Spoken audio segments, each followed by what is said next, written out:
This is the fourth lecture of Bharatiya Sakshya Adhiniyam.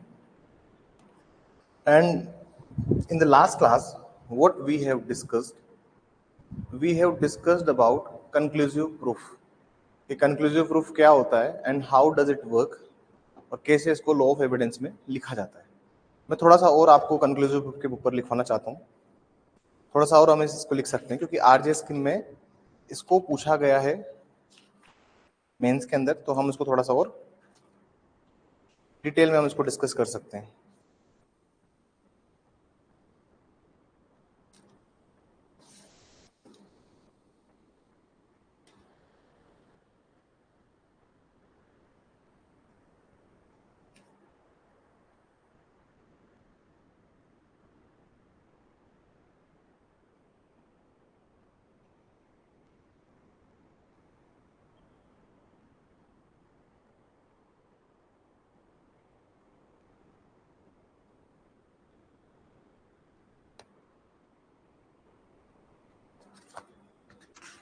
थोड़ा सा conclusive proof के ऊपर थोड़ा सा और लिखना चाहेंगे अपन, और उसी चीज को थोड़ा सा कैरी फॉरवर्ड भी करते हैं.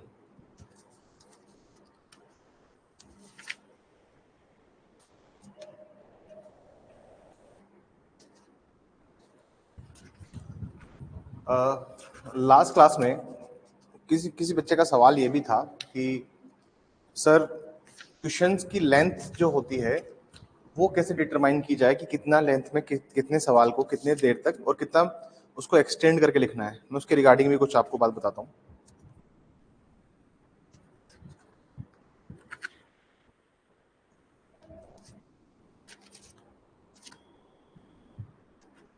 उसके रिगार्डिंग में हम थोड़ा बात करते हैं.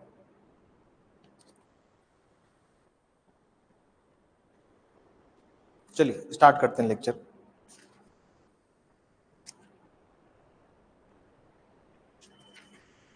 थोड़ा सा कंक्लूसिव के ऊपर हल्का सा और लिखते हैं कि और क्या दिया हुआ है लॉ ऑफ एविडेंस के अंदर on the point of conclusive proof.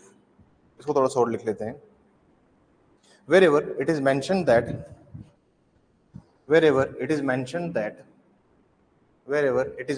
that effect is a conclusive proof,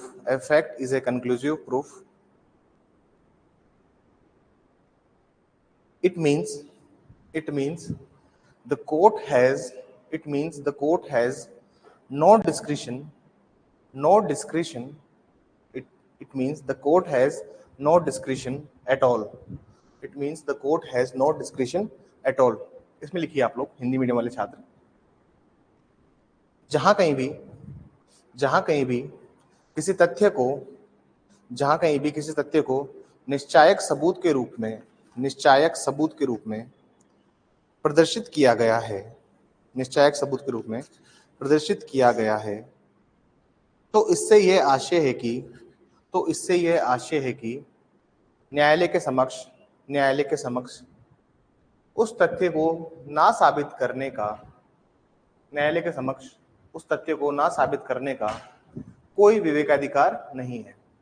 न्यायालय के समक्ष उस तथ्य को ना साबित करने का कोई विवेकाधिकार नहीं है.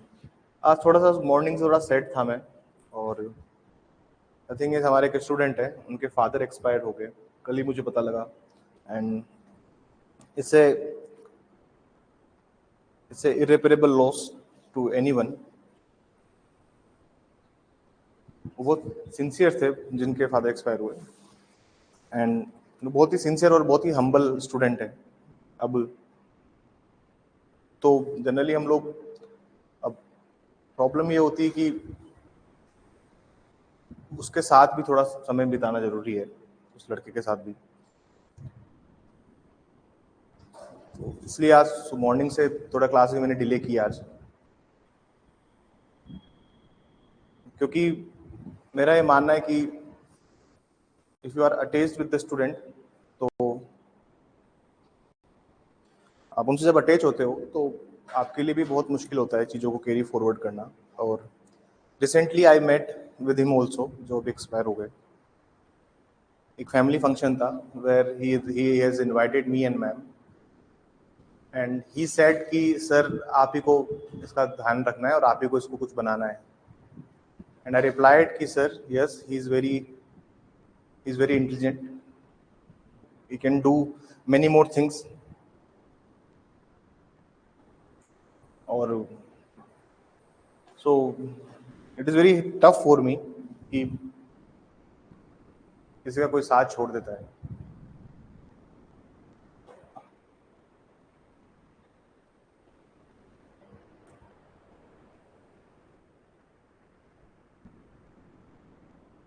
I will also offer कि if he wants his fees back, मैं वापस को उसकी फीस वापस लौटा दूंगा.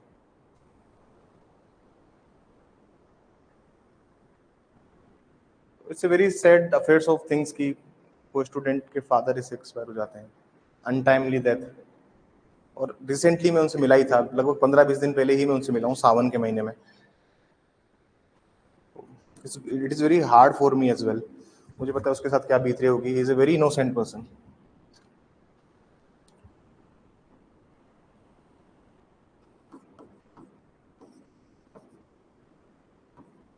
चलिए लेक्चर के रिपोर्ट आउट करते हैं अपना.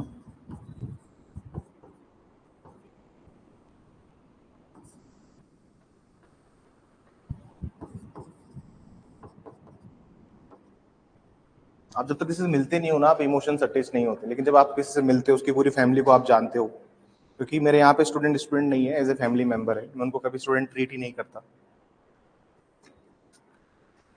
सब आप सारे लोग मेरे लिए छोटे भाई बहन जैसे हो.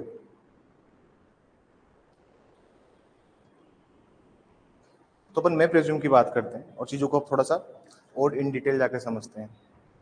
तो आपको जो चीज़ साथ में पढ़नी है वो है टू बी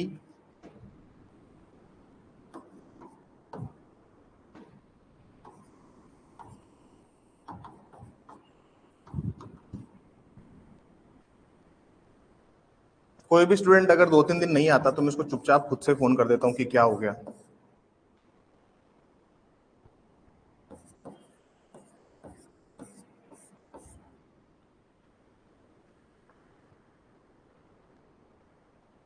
देखिए ये जो बात है, हम बात करते हैं कंक्लूसिव प्रूफ में प्रेज्यूम और शेल प्रेज्यूम की.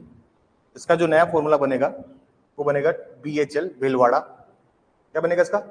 BHL भिलवाड़ा और CMS. ठीक है, भिलवाड़ा CMS. CMS मतलब कंक्लूसिव प्रूफ, मैं प्रेज्यूम और shall presume. This is BHL CMS. इसको थोड़ा सा याद रखिएगा.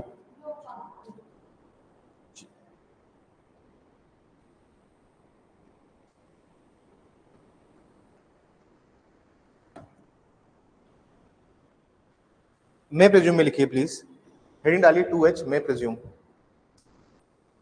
प्रेज्यूम उपधारणा कर सकेगा.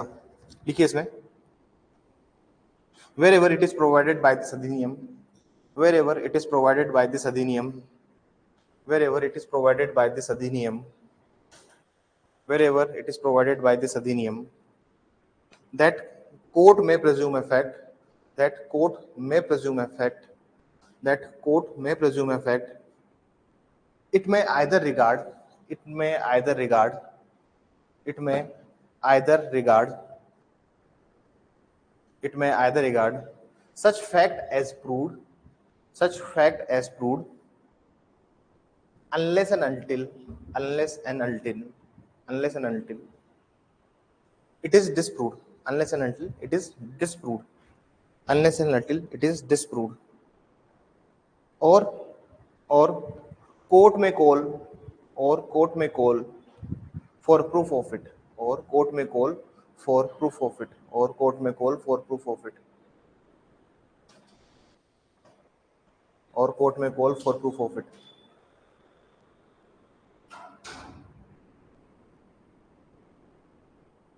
जी हिंदी मीडियम वाले बच्चे लिखिए. उपधारणा कर सकेगा से तात्पर्य है कि, उपधारणा कर सकेगा से तात्पर्य है कि जहां कहीं भी इस अधिनियम द्वारा, जहां कहीं भी इस अधिनियम द्वारा, जहां कहीं भी इस अधिनियम द्वारा यह उपबंधित है कि, जहां कहीं भी इस अधिनियम द्वारा यह उपबंधित है कि, यह उपबंधित है कि न्यायालय किसी तथ्य की उपधारणा कर सकेगा, ये उपबंधित है कि न्यायालय किसी तथ्य की उपधारणा कर सकेगा, न्यायालय किसी तथ्य की उपधारणा कर सकेगा, कोमा वहां न्यायालय या तो ऐसे तथ्य को साबित हुआ मान सकेगा, न्यायालय ऐसे तथ्य को साबित हुआ मान सकेगा, यदि और जब तक वह ना साबित नहीं किया जाता है, यदि वो जब तक वह ना साबित नहीं किया जा सकता है, यदि वो जब तक वह ना साबित नहीं किया जाता है, यदि वो जब तक वो ना साबित नहीं किया जाता है, या उनके सबूत की मांग कर सकेगा, या उनके सबूत की मांग कर सकेगा, या उनके सबूत की मांग कर सकेगा, या उनके सबूत की मांग कर सकेगा।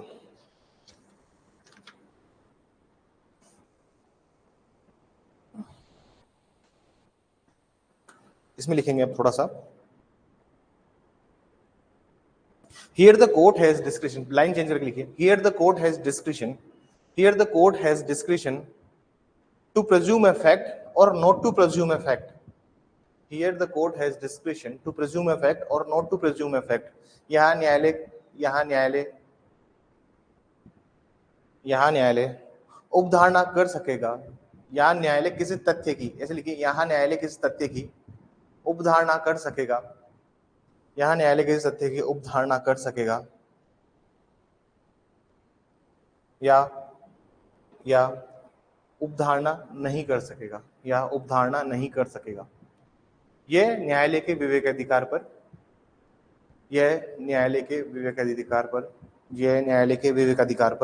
निर्भर करता है, यह न्यायालय के विवेकाधिकार पर निर्भर करता है।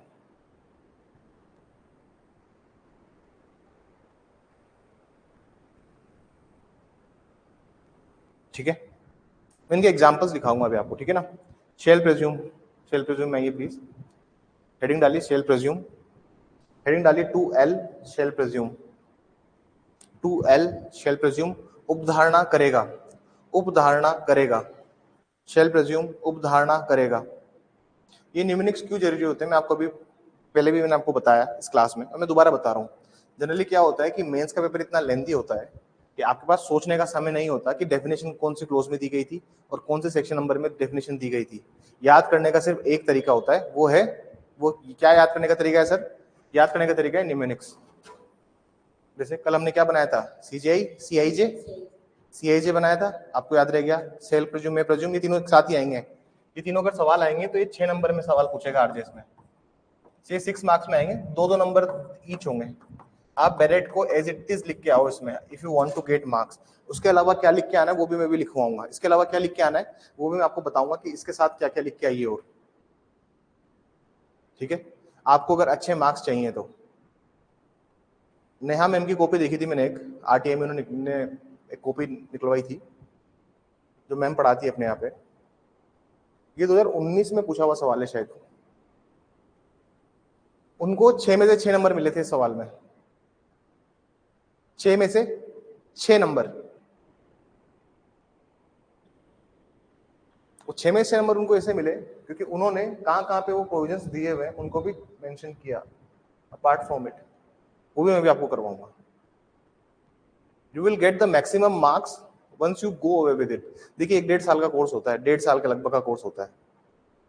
मुझे कुछ नहीं चाहिए आप लोगों से, सिर्फ हार्डवर्क और डेडिकेशन चाहिए, 1.5 साल। और अभी अगर आप तैयारी स्टार्ट करते हैं तो जो नेक्स्ट वैकेंसी आएगी, लोग मार्केट में 10 बातें करें 2025 में आएगी, 26 में आएगी, मैं आपको अभी स्पष्ट बोलता हूँ, वैकेंसी आएगी तो 26 में आएगी, वैकेंसी आएगी तो 26 में ही आएगी, क्योंकि ट्रेंड चेंज हो गया है हाईकोर्ट का। अब वो चाहते हैं कि 2 साल में एक वैकेंसी निकालें। कोविड के पहले क्या सीन होता था, कोविड के पहले वैकेंसी जो हुआ करती थी उसमें सिलेबस चेंज नहीं हुआ था, बच्चे इतने सारे नहीं आते थे।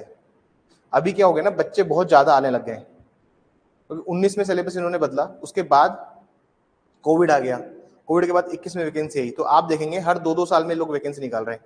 21 में वैकेंसी निकाली, 22 में मेंस हुआ, वैसे ही 24 में वैकेंसी निकाली, 24 में मेंस हुआ, वैसे 26 में वैकेंसी आएगी। अब तो जो ट्रेंड चल रहा है वो ये है। तो जो बच्चे अभी तैयारी करना स्टार्ट कर रहे हैं या सोच रहे हैं तैयारी करने का, तो स्टार्ट कर दीजिए। जो बच्चे सेकंड ईयर में हैं वो तैयारी स्टार्ट करना कर दीजिए, जो बच्चे फर्स्ट ईयर कंप्लीट हुआ है वो तैयारी करना स्टार्ट कर दीजिए, जो लोग अपने 5 ईयर के ग्रेजुएशन में थर्ड ईयर फोर्थ ईयर में आ गए हैं वो लोग तैयारी करना स्टार्ट कर दीजिए। तो जनरली उपधारणा करेगा, लिखिए उपधारणा करेगा में, या फिर शेल प्रिज्यूम में लिखिए। whenever it is directed by this whenever it is directed by this adhiniyam, whenever it is directed by this adhiniyam that the court shall presume effect, that the court shall presume effect, it shall regard such fact as proved, it shall regard such fact as proved, it shall regard such fact as proved, it shall regard such fact is proved,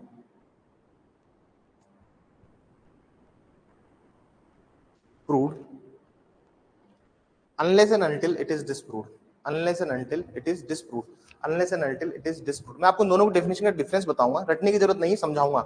देखिए समझाऊंगा तो रटना अपने आप आ जाएगा, जब आप चीज समझ लेते हैं तो रटने में ऑटोमेटिकली आ जाता है, लेकिन समझना जरूरी है। हिंदी में लिखिए, उपधारणा करेगा से तात्पर्य है कि, उपधारणा करेगा से तात्पर्य है कि जहां कहीं भी इस अधिनियम में, जहां कहीं भी इस अधिनियम में, जहां कहीं भी इस अधिनियम में यह निर्दिष्ट है कि, जहां कहीं भी इस अधिनियम में यह निर्दिष्ट है कि न्यायालय किसी तथ्य की उपधारणा करेगा, यह निर्दिष्ट है कि न्यायालय किसी तथ्य की उपधारणा करेगा, न्यायालय किसी तथ्य की उपधारणा करेगा, वहां न्यायालय ऐसे तथ्य को साबित मानेगा, वहां न्यायालय ऐसे तथ्य को साबित मानेगा, वहां न्यायालय ऐसे तथ्य को साबित मानेगा यदि और जब तक वह ना साबित नहीं किया जाता है, यदि और जब तक वह ना साबित नहीं किया जाता है, यदि और जब तक वो ना साबित नहीं किया जाता है, यदि और जब तक वो ना साबित नहीं किया जाता है।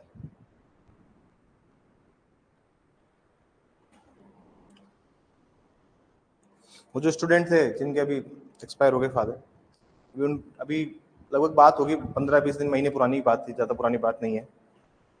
उनको क्या खाटू श्याम जी जाना था, तो खाटू श्याम जी में दर्शन के लिए उन्होंने फोन कर दिया कि सर कुछ वीआईपी एंट्री हो जाए तो पापा मम्मी सब आए हुए हैं। मैंने बोला ठीक है, मैं आई विल अरेंज इट। और उस दिन एकादशी थी या अमावस्या थी, कोई बहुत देरी से वेरी, आज भी एकादशी है, तो एकादशी या कुछ अमावस्या थी उस दिन, और उस दिन कोई वीआईपी अप्रोच काम ही नहीं कर रही थी। फिर एक भैया है हमारे जो पोस्टेड है सीकर में, एडी से लगे हुए हैं, उनको मैंने फोन किया। अल्टीमेटली मैंने कहा यार विनू को फोन करना पड़ेगा, और उनसे उनको दर्शन प्राप्त हुए। और जनरली बात क्या होती है कि स्टूडेंट्स तो मल्टीपल होते हैं, देखिए बहुत सारे स्टूडेंट्स पढ़ते भी और मैंने पढ़ाए भी हैं। कुछ बच्चे होते हैं जो वाकई में बहुत सिंसियर होते हैं, उनके लिए बहुत दुख आता है रह रह के। अब मैं शायद अभी दिन में जा भी सकता हूँ, लेट्स सी। थोड़ा सा इसको समझते हैं, मैं इसका डिफरेंस आपको बताता हूँ। देखिए मे प्रेज्यूम में और शेल प्रेज्यूम में क्या डिफरेंस होता है मेनली, जो आपको एग्जाम में लिखना है। जहां मैं बात करता हूँ मे प्रेज्यूम की और मैं बात करता हूँ शेल प्रेज्यूम की, देखिए यहाँ पे एक शब्द यूज किया गया है। इंग्लिश मीडियम वाले बच्चे थोड़ा ध्यान से देखिएगा, और हिंदी मीडियम वाले बच्चों को भी मैं दिखाऊंगा शब्द। मे प्रेज्यूम में जो शब्द है रटने की जरूरत नहीं है, यहाँ तक तो लाइन सेम ही चलेगी ना। Wherever it is provided by this act, by this अधिनियम, that court may presume effect, ये लिखा हुआ है ना। Wherever it is provided by this अधिनियम, जहां कहीं भी इस अधिनियम द्वारा, जहां कहीं भी इस अधिनियम द्वारा किसी तथ्य की उपधारणा कर सकेगा, यहां तक तो सब कुछ सेम ही है। और अगर आप शेल प्रेज्यूम में देखोगे तो ये डेफिनेशन भी सेम ही है ना। इस wherever it is provided by this अधिनियम that the court shall presume effect, तो ये कह रहा है कि सर ये तो इस अधिनियम ने किसी सेक्शन के अंदर ऐसे लिखा है that court may presume, court shall presume। ये लाइन तो बिल्कुल सिमिलर है। ये लाइन क्या है सर, बिल्कुल सिमिलर। इसको एक बार देखना, बाहर निकाल देने से। तो ये लाइन तो बिल्कुल सर सिमिलर लाइंस पे है। जो चीज आइडेंटिफाई कर रही है और जो चीज डिफरेंशिएट कर रही है वो चीज क्या है, कोई बताएगा मुझे? मैं प्रेज्यूम और शेल प्रेज्यूम में क्या चीज है जो डिफरेंशिएट कर रही है? देखिए ये don't you have the old bare act, पुराना बैरेक्ट भी नहीं है तो पुराने बैरेक्ट से पढ़ लीजिए। क्या चीज है जो कि डिफरेंस क्रिएट करती है, क्या चीज है जो अलग अलग है? वो चीज है सर, वो चीज जो है वो ये है, it may either regard such fact as proved,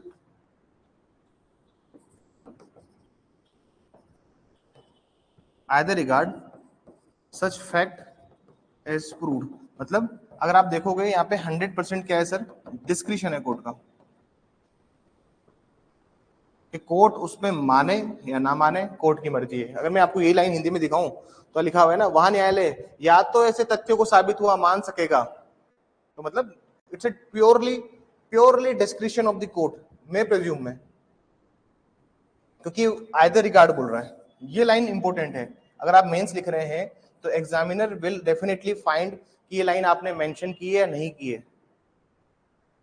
evidence में मैं क्यों कह रहा हूं, देखिए एविडेंस के अंदर कुछ चीजें ऐसी है जो बिल्कुल आपको वर्बिटम आनी चाहिए। वर्बिटम मतलब शब्दशः आपको उसकी डेफिनेशन याद होनी, जैसे बर्डन ऑफ प्रूफ की डेफिनेशन है वो एग्जैक्ट आपको याद होनी चाहिए। शेल प्रेज्यूम, मे प्रेज्यूम, कंक्लूसिव प्रूफ, इनकी डेफिनेशन एज इट इज याद होनी चाहिए। लॉ में ऐसे 50-60 टॉपिक है जिनकी डेफिनेशन एग्जैक्ट आपको आनी चाहिए, ज्यादा नहीं। मैं देखिए मैं रटने की दौर में ज्यादा नहीं बात करता, रटने की जो विद्या होती है वो समझने के साथ आती है। अगर आपको कुछ समझ में नहीं आती ना तो आप रट नहीं पाओगे उसको, अगर रट भी लोगे तो वर्ड्स ऊपर नीचे भागेंगे। यहाँ पे जो मेन चीज का डिफरेंस है वो है ये है, either regard such fact as prove. तो कोर्ट मानता है या तो मानेगा कि या तो प्रूव है, लेकिन यहाँ पे ये नहीं लिखा हुआ, देखिए आइदर के साथ में और नहीं लिखा हुआ है यहाँ पे। अगर आप पढ़ेंगे either regard such fact as a prove, देखिए आइदर के साथ में और आता ही नहीं आता। अरे हम लोग लिखते हैं ना आइदर के साथ में क्या आता है और, इसने ये चीज तो लिख दी either regard such fact as proved, ऐसे भी तो इसको लिखना चाहिए था ना आगे, और regard such fact as disproved. ये चीज को आगे मेंशन करनी चाहिए थी, अरे करनी चाहिए थी ना। लेकिन ये जो चीज है ये चीज डायरेक्ट में नहीं लिखी हुई है, आप समझिए इस बात को, या तो कोर्ट मानेगा या कोर्ट नहीं मानेगा। ये मैं प्रेज्यूम की बात कर रहा हूं। जैसे एक एग्जांपल देता हूं मैं आपको, मैं प्रेज्यूम का एक एग्जांपल देता हूं मैं आपको, उससे थोड़ा आपको समझ में आएगा कि मैं किस चीज के रिगार्डिंग बात कर रहा हूं। जैसे मान लीजिए कोई डॉक्यूमेंट है जो 30 साल पुराना है, 30 साल पुराना कोई डॉक्यूमेंट है, कोर्ट क्या बिलीव करेगा कि हाँ ये डॉक्यूमेंट जेन्युइन है और प्रॉपर कस्टडी से आया है। सेक्शन 90 हुआ करता था पहले, अभी का सेक्शन मैं बता देता हूँ आपको, अभी का क्या सेक्शन होगा इसका। अर्लियर सेक्शन इट वाज 90, आप लोग जिसके पास पुराना डायरेक्ट है वो प्लीज एक बार 90 निकाल लीजिए। अभी का जो सेक्शन हो गया वो हो गया 92। अभी का क्या सेक्शन नंबर हो गया 92। तो अर्लियर सेक्शन में क्या था सर, कि अगर कोई भी डॉक्यूमेंट जो कि 30 साल पुराना है तो कोर्ट में प्रिज्यूम करेगा कि हाँ ये प्रॉपर कस्टडी से है, जेन्युइन है, कोर्ट ये प्रिज्यूम करेगा। अब जनरली बात ये जो हम बात करते हैं कि कोर्ट ऐसा प्रिजम्पशन कर सकेगा, अब जनरली बात क्या होता है ना कि कोर्ट माने नहीं माने कोर्ट का डिस्क्रिप्शन है, लेकिन यहां पे सिर्फ इधर लिखा हुआ है और नहीं लिखा हुआ है, उसको और भी लिखना चाहिए था, लेकिन उसने ये कोर्ट के डिस्क्रिप्शन पे छोड़ दिया इसलिए उसने नहीं लिखा। तो मुझे क्या लगता है कि स्टीफन साहब ने गलती करी है यार, बैरेक्ट जरूर 2023 का बना दिया है, लेकिन ये एक्चुअली जिसने बनाया था वो तो सर जेम्स फिट्ज स्टीफन साहब ही है ना, जिन्होंने 1872 का एक बनाया है, सेम टू सेम वही वर्बिटम लाइन लिखी हुई है, लेकिन इधर के बारे में उन्होंने और क्यों नहीं लगाया? वो ये भी तो लिख सकते थे ना, इधर regard such fact as proved और regard such fact as disproved, ये भी तो लिख सकते थे। तो इसका मतलब ये है कि वो चाहते थे कि जहां पे भी मैं प्रिज्यूम दिया हुआ है इस अधिनियम के अंतर्गत, इस अधिनियम में जहां पे भी दिस अधिनियम प्रोवाइड्स एनीवेयर मे प्रिज्यूम, तो चाहते थे कि कोर्ट खुद डिस्क्रिशनरी पावर अपने पास रखे कि उस फैक्ट को प्रूव समझा जाए। बात समझ में क्या क्या डिफरेंस है? और अगर आप शेल प्रिज्यूम में आएंगे, क्या लिखा हुआ है, उपधारणा करेगा, यहां पे ऐसी कोई बात नहीं लिखी हुई है, सेम सी बात वही लिखी हुई है जो दोनों में कॉमन बात है, उसके आगे पढ़ेंगे अपन। इट शेल रिगार्ड, वहां न्यायालय ऐसे तथ्य को साबित मानेगा, इट शेल रिगार्ड, वहां पे क्या वर्ड यूज हुआ है, वहां पे जो शब्द यूज हुआ था इट मे, क्या लिखा होता, इट मे, और यहां पे it shall regard, it shall regard such fact as proved unless and until it is disproved. तो this is a minute difference between these two provisions. देखिए रटने से काम नहीं चलेगा, समझ के काम चलिए, समझोगे तो रट लोगे अपने आप। ये माइन्यूट डिफरेंस क्लियर हुआ दोनों में। मैं अब आगे चलता हूँ, थोड़ा सा और आगे इसको डिस्कस करता हूँ डिटेल में। हाँ मैं लिखवा रहा हूँ उसे लाइन, एक लाइन लिखिए इसके नीचे हमने जो लिखा उपधारणा करेगा शेल प्रेज्यूम, उसके बाद एक लाइन और लिखेंगे जी, एक लाइन लिखिए इसमें, लिखिए please. wherever there is a effect of shall presume, wherever there is a effect of shall presume, court cannot exercise its discretionary power. The court cannot exercise its discretion power as it is compelled to take such fact as proved. It is compelled to take such fact as proved. जहां कहीं भी इस अधिनियम में उपधारणा करेगा का प्रावधान दिया गया है, उपधारणा करेगा का प्रावधान दिया गया है, तो न्यायालय के समक्ष कोई विवेकाधिकार शक्तियां उपस्थित नहीं होती,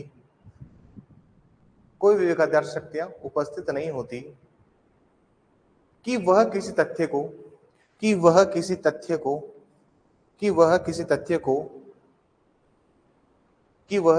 को साबित किए जाने के लिए किसी पक्षकार को विवश कर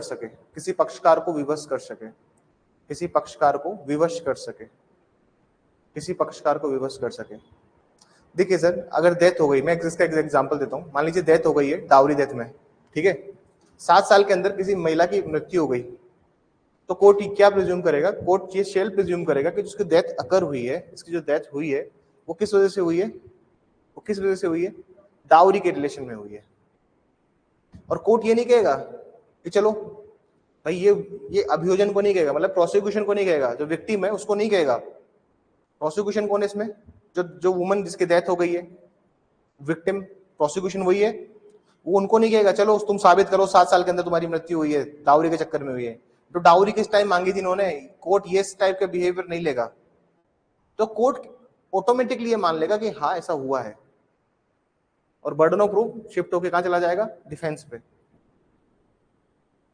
ठीक है, अक्यूज पे चला जाएगा। तो ये बात हमें समझनी पड़ेगी कि शेल प्रेज्यूम और मे प्रेज्यूम में जो बहुत थिन लाइन डिफरेंस है वो ये है कि यहाँ पे डिस्क्रिशन नहीं होता है कोर्ट का। अगर किसी भी फैक्ट को इस एक्ट ने, इस अधिनियम ने अगर बीएसए में कहीं पे दिया हुआ है कि ये जो फैक्ट है ये क्या है सर, ये फैक्ट शेल प्रेज्यूम है, तो there is no discretion of the court. तो न्यायालय का कोई विवेकाधिकार नहीं है कि न्यायालय उसको बोल दे कि नहीं हम नहीं मानते इसको। यहाँ पे डिस्क्रिशन खत्म हो जाता है कोर्ट का, क्योंकि यहाँ पे ऐसे शब्द यूज नहीं किए न्यायालय ने जो इधर के साथ चले, इधर the such fact as proved हो, ठीक है ना। देखिए रटने से काम नहीं चलेगा, समझने से काम चलेगा। रट तो लेंगे ही ना, रटने के लिए तो पूरी जिंदगी पड़ी है। एक बार कोर्स खत्म हुआ, टेस्ट लगने स्टार्ट हुए, फिर तो तुम्हें रटना ही है और क्या है, लेकिन समझ लोगे तो जल्दी रटा में आएगा, ठीक है। अब थोड़ा सा और मैं इसको डिटेल में डिस्कस करूंगा।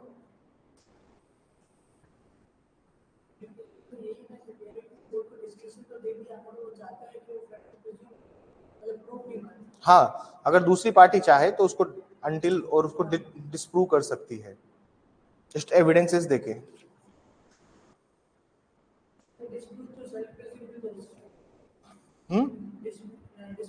हाँ हो सकता है, लेकिन जनरली कोर्ट दूसरी पार्टी को नहीं कहेगी कि चलो आप प्रूव करो, बताओ क्या है। चलिए मैं प्रेजेंटेशन ऑफ फैक्ट के कुछ सेक्शंस आपको लिखाता हूँ। एक ऐसा डायग्राम बनाएंगे, मैं नए सेक्शंस लिखा रहा हूँ, पुराने सेक्शंस भी लिखाऊंगा और नए भी लिखाऊंगा। तो पहले मैं पुराने लिखाऊं, नए लिखाऊं, दोनों साथ ही लिखा देता हूँ, ठीक है ना। कॉपी को 3 पार्ट में डिवाइड कीजिए। लिखिए यहाँ पे मैं प्रेज्यूम, यहाँ लिखिए शेल प्रेज्यूम, उपधारणा कर सकेगा, करेगा और निश्चायक सबूत।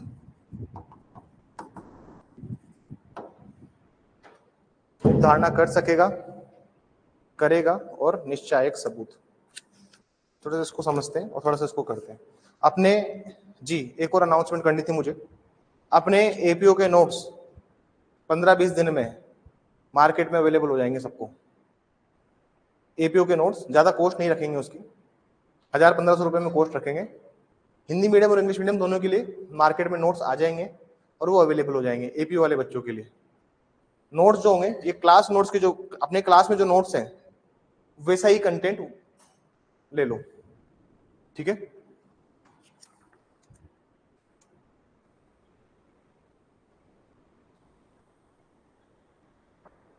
चलिए पहले पुराने वाले सेक्शन लिखाऊं मैं या नए वाले? नए वाले लिखिए पहले, बीए से।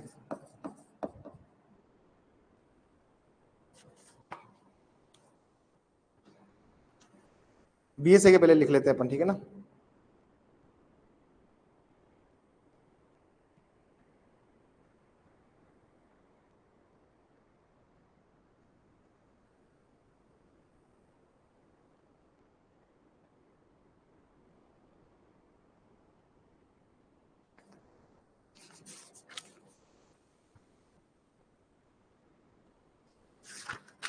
पहले पुराने वाले लिख लीजिए।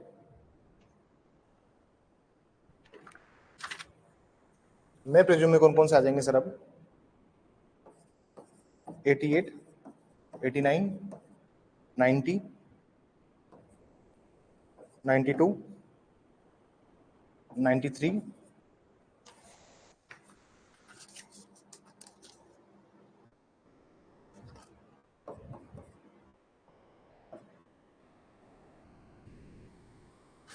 पुराने वाले में कौन से थे? और पुराने वाले एविडेंस का कौन कौन से थे? 87, 88, 88A, 90, 90A,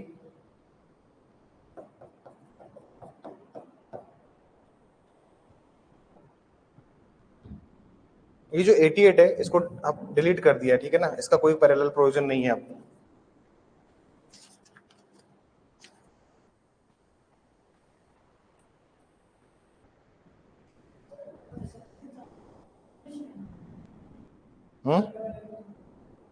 अब वो डिलीट हो गया ना, पुराने वाले की बात कर रहे हैं।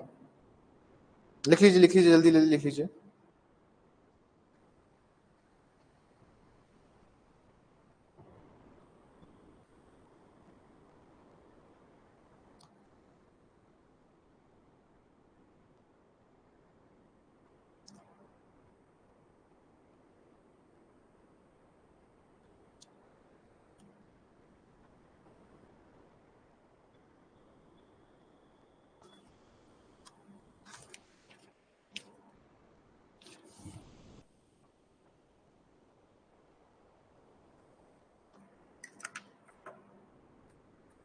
लिख लिया है?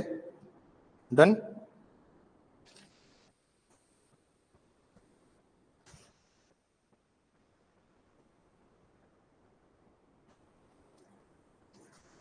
लिखिए इसमें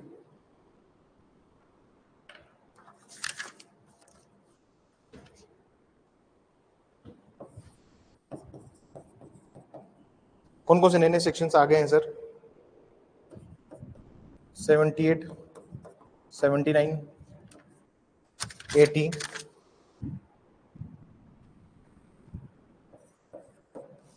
80, 81, 82, 83, 84, 85, 86, 87, After 87, it was 91, 91,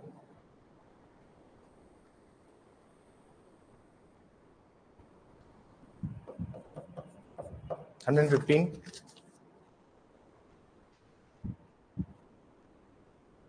118, 120। हाँ बताओ कौन कौन सेक्शन है इसमें कंक्लूसिव प्रूफ में? इसमें कौन कौन सेक्शन है? कल लिखवाया नहीं था क्या मैंने? कैसे नहीं लिखवाया?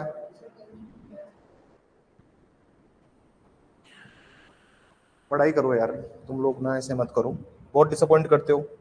लिखवाया कैसे नहीं लिखवाया है? जी ऑनलाइन वाले बच्चे कोई बताएं क्या है कंक्लूसिव प्रूफ के नए नए सेक्शंस कौन से हैं?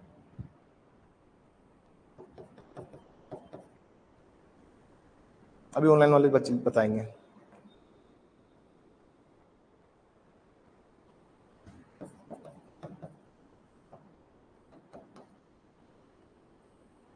Eighty one A,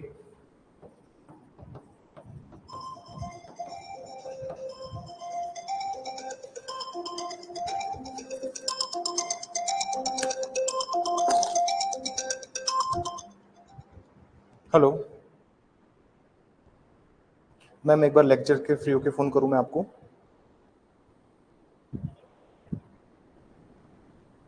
YOU Media. Nice to meet you. आजकल एआई इतना स्ट्रांग हो गया है कि वो बिल्कुल महिला की आवाज में बोलता है। मुझे लगा किसी मैम का फोन आया, किसी कोई फीमेल है उनका फोन है। बाद में 4 सेंटेंस सुनने के बाद मुझे लगा कि ये तो कंप्यूटर से मैसेज है।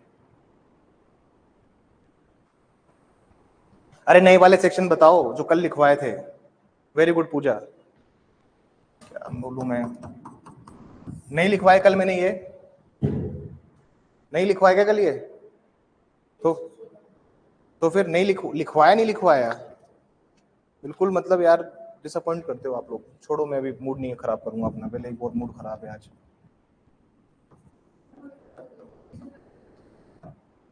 बस करो, भी डांट खाओगे।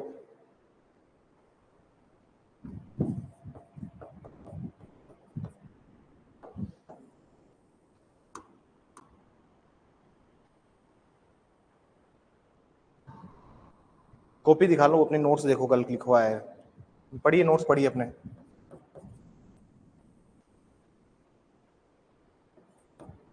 एक बार नोट्स निकाल के पढ़ो जो कल लिखवाया है मैंने। ठीक है, बस घर जाके देखना।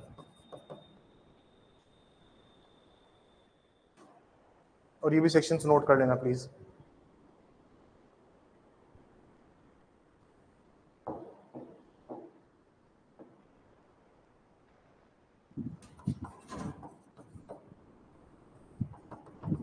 पहले जो सेक्शन हुआ करते थे वो 41,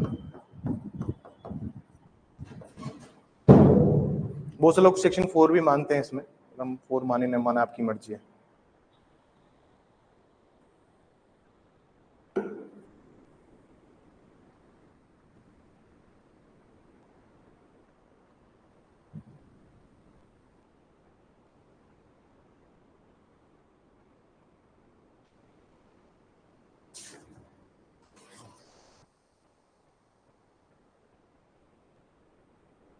आप लोगों से पता है प्रॉब्लम क्या है? आपसे पूछता आम हूं, बताते आप इमली हो। मुझे पूछ रहा हूँ नए वाले सेक्शन बता रहे हैं, पुराने वाले सेक्शंस। आपको तो पता ही नहीं है कि ये लिमिटेशन के आर्टिकल्स चल रहे हैं या क्या चल रहा है।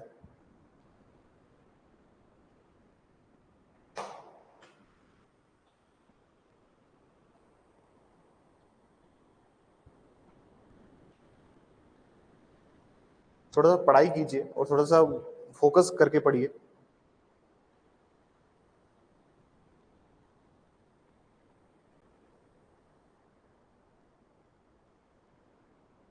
नोट कर लीजिए जल्दी से, हम लोग आगे बढ़ेंगे इनमें।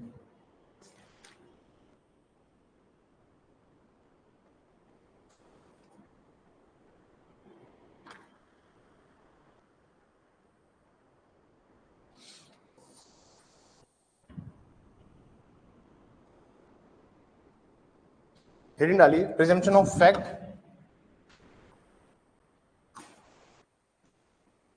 हेडिंग डालिए।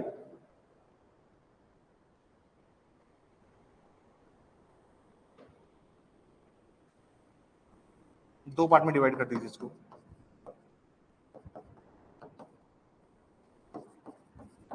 Presumption of fact.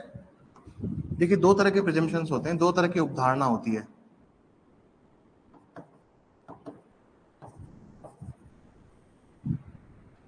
Presumption of fact and presumption of law.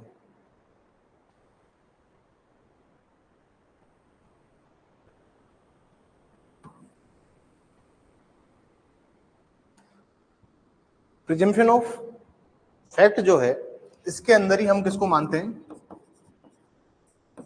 मैं प्रिज्यूम को उपधारणा कर सकेगा। इसी को क्या कहते हैं? प्रिजम्पशन ऑफ, इसी को क्या कहते हैं? प्रिजम्पशन ऑफ फैक्ट, तथ्य की उपधारणा।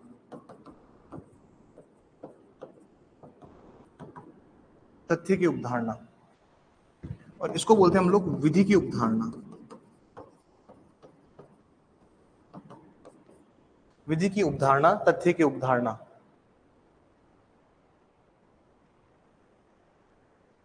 दो तरह के प्रिजम्पशंस होते हैं, परेशान होने की जरूरत नहीं है, कोई बात नहीं, तुम नए हो अभी इस फील्ड में, but you will learn things very quickly, याद होने लग जाएगा। तीन तरह के प्रिजम्पशंस होते हैं अपने टोटल में, एक may presume, shall presume, conclusive proof. लेकिन हम इनको एक और पार्ट में डिवाइड करते हैं, वो है प्रिजम्पशन ऑफ फैक्ट और लॉ। ठीक है, प्रिजम्पशन ऑफ फैक्ट जहां पे भी होगा, यहां पे क्या होगा? कोर्ट का डिस्क्रिशन होगा, न्यायालय का विवेकाधिकार होगा। लेकिन जब हम बात करेंगे प्रिजम्पशन ऑफ लॉ की, तो ये भी फर्दर दो पार्ट में डिवाइड होती है। एक है शेल प्रिज्यूम, और एक क्या होता है? Conclusive proof. प्रिजम्पशन क्यों चाहिए होते हैं कोर्ट को, पहले ये भी समझिए। Why presumptions are required for the court of law, पहले समझिए। जनरली क्या होता है, न्यायालय हर चीज के पीछे दिमाग नहीं लगाएगा, हर चीज के पीछे ये नहीं कहेगा चलो साबित करो, आ जाओ, चलो इस फैक्ट को प्रूव करो। तो कुछ जगह पे एविडेंस एक्ट ने ये मैनिफेस्टली प्रोवाइड किया है कि ये जो कभी भी अगर यहाँ पे लिखा हुआ होगा कि ये चीज मैं प्रिज्यूम है, या फिर ये चीज शेल प्रिज्यूम है, या फिर ये चीज कंक्लूसिव प्रूफ है, तो इनकी डिग्री होती है, इनकी प्रूव करने की डिग्री होती है, साबित करने की डिग्री। जैसे कोई तथ्य है, जैसे मान लीजिए ये मैं प्रिज्यूम, शेल प्रिज्यूम और कंक्लूसिव प्रूफ।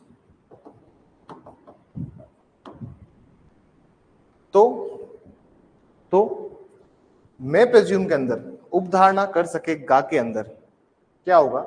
मैं प्रिज्यूम के अंदर कोर्ट आपको बोलेगा नहीं नहीं चलो ठीक है मान लिया आपकी बात, फिर भी आप चाहो तो एविडेंस दे सकते हो। शेल प्रिज्यूम के अंदर उस फैक्ट को प्रूव करने के लिए कोर्ट एविडेंस नहीं मांगेगा, कोर्ट कहेगा कि हाँ चलो ठीक है। जैसे मान लीजिए मैं सेक्शन की बात करता हूँ, जिनके पास नया वाला डायरेक्ट है वो प्लीज निकालिए एक बार, सेक्शन निकालिए आप लोग, सेक्शन 78 निकालिए, और पुराने वाले बच्चे हैं वो 79 निकालेंगे एक बार। ठीक है, पुराने वाले बच्चे सेक्शन, पुराने वाले बच्चे जो हैं, पुराने वाले बच्चे सेक्शन निकालिए 79 या 80। क्या है आपका? Presumption as to documents produce as a record of evidence. कौन सा सेक्शन है ये? जी 79 है आपका, तो आपको 80 निकालना है। 80 निकालिए एक बार, सेक्शन 80 निकालिए, और जो जिनके पास बीएसए है भारतीय साक्ष्य अधिनियम में, वो लोग निकालिए सेक्शन 79। अब इसको थोड़ा सा समझने की प्रयास कीजिए। देखिए सर, ये बोलता है when ever any document is produce before any court, जब कभी किसी न्यायालय के समक्ष कोई दस्तावेज पेश किया जाता है, परपोर्टिंग टू बी रिकॉर्ड और मेमोरेंडम ऑफ द एविडेंस, जिसका किसी न्यायिक कार्रवाई में विधि द्वारा साक्ष्य लेने के लिए प्राधिकृत किसी अधिकारी के समक्ष, तो मतलब जो ये एविडेंस लिया जा रहा है वो क्या है सर? ऑथोराइज बाय लॉ किसी ऑफिसर ने इशू किया है। जैसे इधर देखिए एक बार, कन्फेशन रिकॉर्ड करना है। अब कन्फेशन क्या होता है सर? कन्फेशन में समझिए, कन्फेशन का मतलब ये होता है कि एडमिशन ऑफ गिल्ट, इसको हम क्या कहते हैं? कन्फेशन। कन्फेशन की कोई डेफिनेशन नहीं है लेकिन अगर वो इंटरव्यू में पूछता है कि व्हाट इज कन्फेशन, तो आपको सिर्फ इतना बोलना होता है, sir it is admission of guilt by the accused person. Interview में सिर्फ पिन पॉइंटेड आंसर देना है, 4 बकवास नहीं करनी। It is admission of guilt. किसके सामने होता है कन्फेशन? इसको बोलते हैं हम लोग स्वीकृति। किसके सामने होती है? किसके सामने होती है? हाँ, मजिस्ट्रेट के सामने होती है। ठीक है, एक मजिस्ट्रेट इसको रिकॉर्ड करेगा, और मान लीजिए एक मजिस्ट्रेट ने रिकॉर्ड किया कन्फेशन अंडर 164 सीआरपीसी। ठीक है, अब नए प्रोविजन है, उनके अकॉर्डिंगली तुम चेंज करते रहना। 164 में मान लीजिए रिकॉर्ड किया पूरा कन्फेशन। ठीक है, कन्फेशन रिकॉर्ड किया, तो कन्फेशन रिकॉर्ड करने का एक परफॉर्मा दिया हुआ है 164(4) के अंदर, 164(4) के अंदर एक परफॉर्मा दिया हुआ है कि भाई इसको समझा दिया गया था, इसको बता दिया गया था, इसने वॉलंटरीली कन्फेशन क्रिएट किया है, और मान लीजिए जज साहब ने साइन कर दिया उसके ऊपर, तो कोर्ट क्या मानेगा? कोर्ट मानेगा कि ये शेल प्रेज्यूम है। देखिए सेक्शन 79, पुराने वाले बच्चे सेक्शन 80 देखिए, लिखा हुआ है द कोर्ट शेल प्रेज्यूम दैट, क्या क्या कोर्ट शेल प्रेज्यूम करेगा? द डॉक्यूमेंट इज जेन्युइन, लिखा हुआ है, दस्तावेज असली है, स्टेटमेंट इन द सर्कमस्टांसेस जब लिए गए थे वो ट्रू है, और ये जो एविडेंस और स्टेटमेंट या कन्फेशन है ये ड्यूली टेकन लिया हुआ है, ऐसे साक्ष्य, कथन या संस्वीकृति सम्यक रूप से ली गई है। तो मतलब अब कोर्ट इसको ना साबित करने के लिए कोर्ट ये नहीं कहेगा कि नहीं नहीं हम नहीं मानते इस कन्फेशन को। क्या कोर्ट खुद से कहेगा क्या सर? क्या कोर्ट, मान लीजिए कन्फेशन लेके आए आप, जज साहब हो, मैंने बोला सर ये कन्फेशन है, मजिस्ट्रेट साहब के साइन है इस पे, तो कोर्ट चुपचाप क्या कर लेगा उसको? क्या कोर्ट का डिस्क्रिशन है? Is there any discretion to the court? But when you read section 463 CRPC, तो वहां पे लिखा हुआ है कि अगर कन्फेशन रिकॉर्ड करते समय कुछ भी इरेगुलरिटी होती है, जिससे नेचुरल जस्टिस इफेक्ट हुआ है, तो वो कन्फेशन आप उसको सही नहीं मानेंगे। अगर प्रोसीजर जो दिया हुआ है 281 के अंदर सीआरपीसी, अरे कन्फेशन पढ़ाऊंगा तब 3-4 सेक्शन लिखाऊंगा, अरे पुराने वाले सीआरपीसी के नए वाले लिखवा दूंगा, सबको साथ में लिखना होता है। अगर एग्जाम में कन्फेशन आ रहा है तो सारे सेक्शंस कंसोलिडेट करके लिखने पड़ते हैं, 164, 281, 463। इसमें मैनर बताया हुआ है, तरीका कि किस तरीके से रिकॉर्ड किया जाएगा। अभी एपीओ की क्लासेस चल रही है, उसमें भी काम आएगा, किस तरह से रिकॉर्ड किया जाएगा इसमें बताया हुआ है, 463 में बताया हुआ है। बात समझ में आ रही है आपको? तो ये जो प्रोविजन से ये रिकॉर्ड होते हैं सारे, उसमें अगर कोई इरेगुलरिटी हो गई, जैसे मजिस्ट्रेट साहब ने बताया नहीं कि इसका क्या परिणाम होगा, तो उस कन्फेशन को नहीं माना जाएगा। अगर वॉलंटरी एलिमेंट नहीं है, कल को अक्यूज बोल देता है कन्फेशन रिकॉर्ड करने के बाद कि सर मुझ पर दबाव बनाया गया था जज साहब द्वारा, तो कन्फेशन की एविडेंस वैल्यू खत्म हो जाएगी। स्वैच्छिक रूप से जब भी नहीं होगा कन्फेशन, संस्वीकृति अगर उसमें स्वैच्छिक नहीं है, वॉलंटरी एलिमेंट नहीं है, खुद से दिया जाना होता है, तब जाके माना जाता है कन्फेशन। अब बैक टू टॉपिक। तो मैं प्रेज्यूम तो ये था ना सर, कोई भी चीज अगर मैं प्रेज्यूम है तो कोर्ट माने ना माने कोर्ट की इच्छा है, क्योंकि वहां पे कोर्ट को डिस्क्रिशन का एक एलिमेंट है। लेकिन अगर कोई शेल प्रेज्यूम है, मान लीजिए कन्फेशन रिकॉर्ड करके जज साहब ने भेज दिया अपने साइन करके नीचे, तो कोर्ट मानेगा ही उसको।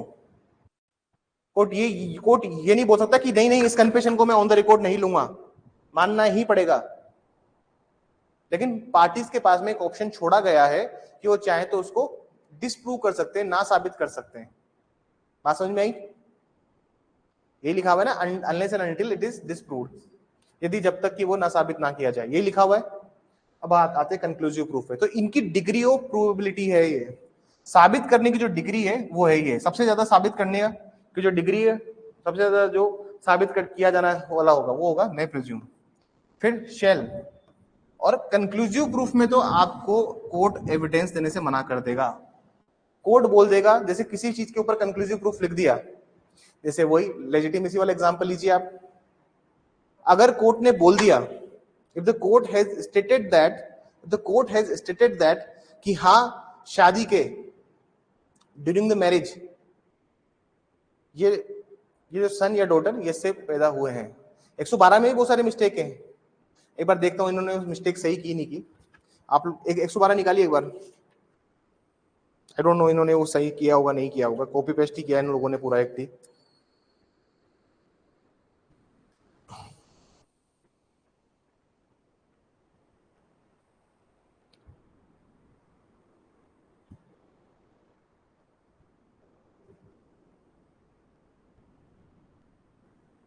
इन्होंने सही कर दिया उस चीज को। दिखाइए बैरेट, दिखाइए एक बार। देखो इन्होंने बहुत अच्छी मिस्टेक चेंज करी है। इन्होंने एक मिस्टेक थी पहले, आप जिनके पास भी पुराना बैरेट है वो देखिए, देखिए बहुत अच्छी बात इन्होंने चेंज कर दी नए वाले एक्ट के अंदर। I am very glad to see that. एक बार 112 निकालिए आप, उसमें देखिए, आप 112 में जो पुराना वाला इसके पास एविडेंस एक्ट है वो देखिए एक बार। That he is the legitimate son. What about daughter? अगर बेटी होती तो क्या होता? क्या बेटी क्या लेजिटिमेट नहीं होती? कि जेंडर न्यूट्रल नहीं था वो सेक्शन 112। उसमें क्या लिखा हुआ है? That he is the legitimate son of such man. अब इन्होंने क्या किया नए वाले एक्ट के अंदर, जो नया एक्ट है उसमें कर दिया है that he is the legitimate child of that man. वहां पे पहले क्या था सर? सिर्फ और सिर्फ सन था, उसको क्या कर दिया है? क्योंकि क्या पता अगर कल को डॉटर हो जाती तो फिर तो सर वो है ही नहीं इस चक्कर में। तो अब इन्होंने शब्द जो कर दिया है वो है, क्या शब्द कर दिया है? चाइल्ड। और तो पता लग गया कोर्ट को कि शादी होने के बाद में, मान लीजिए शादी हुई और उसके 1 महीने बाद ही डिलीवरी हो गई और कोई बच्चा हो गया, तो भी भैया पिता वही रहेगा, फादर है वो वही रहेंगे। पर्पज सोसाइटल इंटरेस्ट ध्यान रखने का है। कंक्लूसिव प्रूफ वही काम करता है और फर्दर लिटिगेशन को एंड करता है। कल लिखवाया था मैंने, समझ में आई बात? सेक्शन नंबर याद नहीं रहता है बट लिखवाया कहते तो पता था।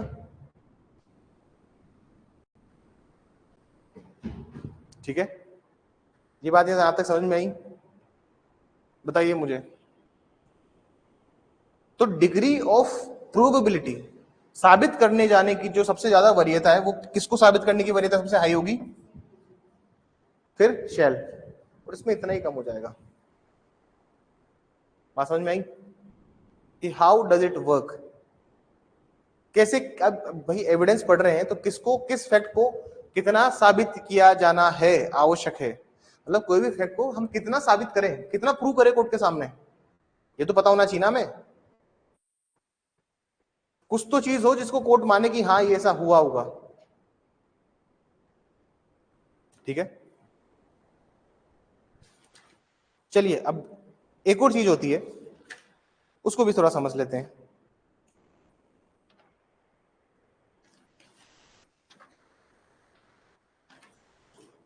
एक और प्रिजम्पशंस होते हैं, उसको बोलते हैं हम लोग रिबटेबल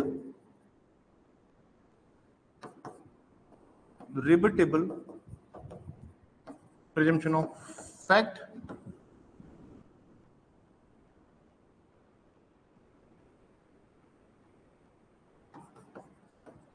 इरिबटेबल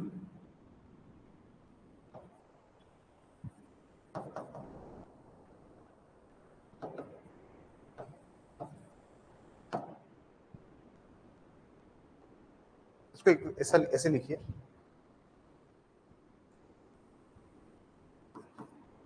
इसको लिखिए रिबटेबल प्रिजम्पशन, इधर लिखिए ऑफ फैक्ट, इधर लिखिए of law, irrebuttable presumption of law. इसमें क्या जाता है सर? में इधर शेल, हिंदी मीडियम वाले लिखिए, इधर लिखिए खंडनीय उपधारणा, खंडनीय उपधारणा, खंडनीय उपधारणा मतलब वो उपधारणा जिसका हम लोग क्या कर सकते हैं? खंडन कर सकते हैं। वो तथ्य की भी हो सकती है सर, या विधि की भी हो सकती है। अरे सर सेल प्रेज्यूम को लिखा हुआ है ना, unless and until it is disproved. क्या कंक्लूसिव प्रूफ के डेफिनेशन में लिखा हुआ है क्या ये line? Unless and until it is disproved. और यहां क्या जाएगा? अखंडनीय विधि की उपधारणा, अखंडनीय विधि की उपधारणा, अखंडनीय विधि की उपधारणा। और इसमें क्या लिखना है अपन को? शेल, सॉरी कंक्लूसिव, क्या लिखना है इसमें अपन को? Conclusive proof. देखिए मेहनत कीजिए 1.5 साल लग के, ये आरजेएस कोई बहुत बड़ा एग्जाम नहीं है जो तुमने हवा बना रखा है।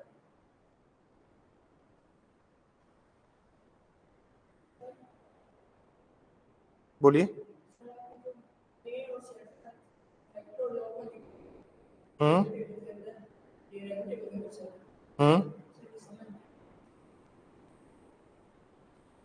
कहाँ पे भैया? तो शेल को भी तो तुम रिबट कर सकते हो ना। रिबट मतलब होता है खंडन। क्या तुम शेल का रिबटेबल हो सकता है ना, इसको भी आप डिस्प्रूव कर सकते हो। तो रिबट भी दो तरह के उपधारणा, दो तरह की प्रिजम्पशन है, तो आप रिबट कर सकते हो, खंडन कर सकते हो। वो फैक्ट भी हो सकता है और लो भी हो सकता है। लो के लिए होता है, एक लीगल प्रिजम्पशन है, क्योंकि इसमें क्या होता है ना कि कोर्ट मना नहीं कर सकता ना, इसमें डिस्क्रेशन नहीं है, इसलिए लो का है। बात समझ में आई? देखिए, एक मैं आपको बहुत कहता हूं कि 1-1.5 साल लग के पढ़िए, लग के पढ़िए, लग के पढ़िए, है ना। एक कहानी सुनाता हूं तुम्हें। मैं क्यों कहता हूं तुम्हें 1-1.5 साल सिर्फ सर नीचे रखना है और पढ़ना है। मैं क्यों कहता हूं ये 1-1.5 साल आपको सर नीचे रख के चुपचाप पढ़ना है, जैसा पढ़ाऊं वैसा पढ़ा रहा हूं, जो बताऊं वो लिखना है, जैसे जितना पढ़ा है उतना पढ़ना है। मैं आपको क्यों हमेशा ये बात कहता हूं, एक कहानी सुनाता हूं मैं आपको। एक बार क्या होता है ना सर, गांव में एक आदमी होता है, वो थोड़ा सा क्या है, बहुत मोटा सा रहता है, अजीब सी शक्ल होती है, टेढ़ा मेढ़ा सा होता है। सुनिए, बाद में लिखना। गांव में एक आदमी होता है जो बहुत मोटा सा होता है, टेढ़े मेढ़ी शक्ल होती है और अजीब सा दिखता है बहुत। उसके ऊपर ना पूरे गांव के लोग हंसते हैं। जब भी वो जाता है तो सब उसको देखते रहते हैं और सब उसके ऊपर हंसते रहते हैं। वो एक दिन इससे बहुत परेशान हो जाता है कि यार क्या करूं मैं। उसका बेचारे का बाहर निकलना भी मुश्किल हो गया था। उसको कोई बीमारी थी, इसलिए वजह से वो पतला नहीं हो रहा था वो, और वो बहुत परेशान। तभी गांव में एक साधु आते हैं, उनसे जाके वो जाता है उनके पास में कि ये मेरी समस्या है और मैं बहुत परेशान हूँ। तो वो कहते हैं कि एक बर्तन लो, भगोना, छोटा बर्तन लो, उसमें दूध ऊपर तक भरना, दूध ऊपर तक भरना। जब आप चलो तो ये याद रखना कि उससे एक बूंद भी छलक के बाहर ना गिरे। समझ में आई बात? फ्लास्क जो होता है ना, बर्तन, उसमें दूध ऊपर तक भरना, और आप चलो तो ये याद रखना कि उससे एक भी बूंद भी बाहर नहीं गिरनी चाहिए। वो कहता है महाराज क्या क्या बताते हो, लेकिन फिर भी ठीक है, वो करता है। जब वो मार्केट में चलता है तो लोग हंस रहे हैं, नहीं हंस रहे, ध्यान दे रहे, नहीं ध्यान दे रहे, उसका एक भी आदमी की तरफ ध्यान नहीं जाता। तो जब तुम मेहनत करोगे 1-1.5 साल की जो तुम्हारी जर्नी है मेरे पास, इसमें तुम्हारा एक ही एम होना चाहिए, put your head down and work hard. अपना सर चुपचाप नीचे करो और मेहनत करो। ये जो आवाजें हैं, उस मोटे आदमी को जो आवाजें आ रही थी, उस आदमी को तो मार्केट की आवाज आ रही थी। वैसे तुम जब विद्यार्थी हो तो तुम्हें भी 10 तरह की आवाज आती है। 12वीं के इतने साल हो गए, नौकरी लगा नहीं लगा। अरे कोई दोस्त होगा आपके 12वीं के साथ वाला, को नौकरी लग रहा होगा, कोई प्लेसमेंट पा रहा होगा, कोई घर गाड़ी खरीद रहा होगा। इन सब आवाजों को नहीं सुनना। रिश्तेदार बुलाएं, 10 लोग बुलाएं, नहीं जाना। दोस्त बुला रहे पार्टी करने, नहीं जाना। जब वो अल्टीमेट एम और गोल आप अचीव नहीं करते, you will not go anywhere. 1-1.5 साल का समय है अगले आरजेस को आने में। ये तैयारी का समय दिया है भगवान ने तुम्हें, कि तुम तैयारी करो और अगले आरजेस को निकालो। तो हमेशा एक ही बात रखना, put your head down and work hard, अगर कुछ बनना है जीवन में तो। वरना कभी जाना कोर्ट, तुम्हें कभी मोटिवेशन की जरूरत हो ना, तो कभी कोर्ट जाइएगा आप, और वहां जाके देखिएगा कितने सुपर लोग होते हैं, लेकिन प्रॉब्लम ये है केसेस नहीं आते उनके पास। तुम 1-1.5 साल मेहनत कर सकते हो, घर वालों का सपोर्ट है, और मेरी तरफ से कोई प्रेशर नहीं है फाइनेंशियली। तो प्लीज मैं आपसे हमेशा एक ही रिक्वेस्ट करता हूँ कि मेहनत कीजिए। देखो ये समय जो है निकल जाएगा, और सफलता किसी के लिए इंतजार नहीं करती है। तुम्हें क्या लगता है कि इस बार जो, जैसे इस बार मान लीजिए, इस बार 666 बच्चे इंटरव्यू देने वाले हैं। कितने बच्चे इंटरव्यू देने वाले हैं इस बार? बनेंगे कितने? 222 लोग ही बनेंगे जज। अरे जज, अल्टीमेटली जज कितने लोगों को बनना है?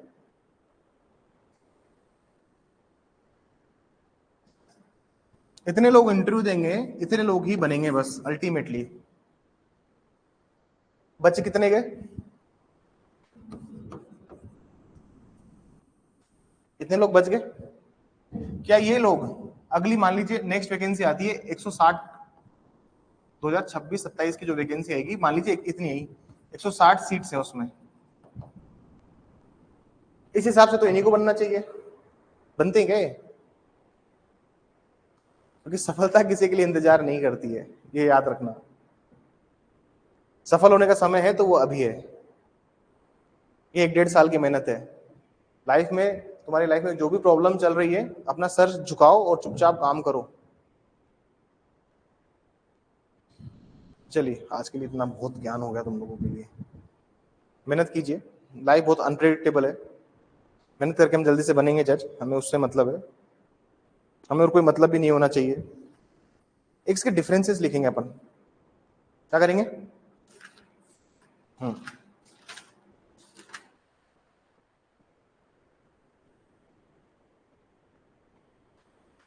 तो पहले मैं प्रिजम्पशन ऑफ फैक्ट के लिखा देता हूं, ठीक है ना।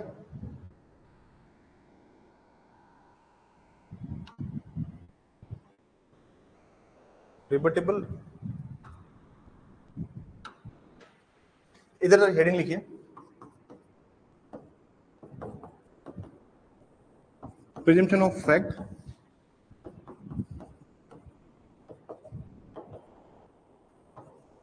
Presumption of law. पहले इसके लिखेंगे, पहले किसके लिखेंगे? प्रिजम्पशन ऑफ फैक्ट और प्रिजम्पशन ऑफ लॉ के लिखेंगे।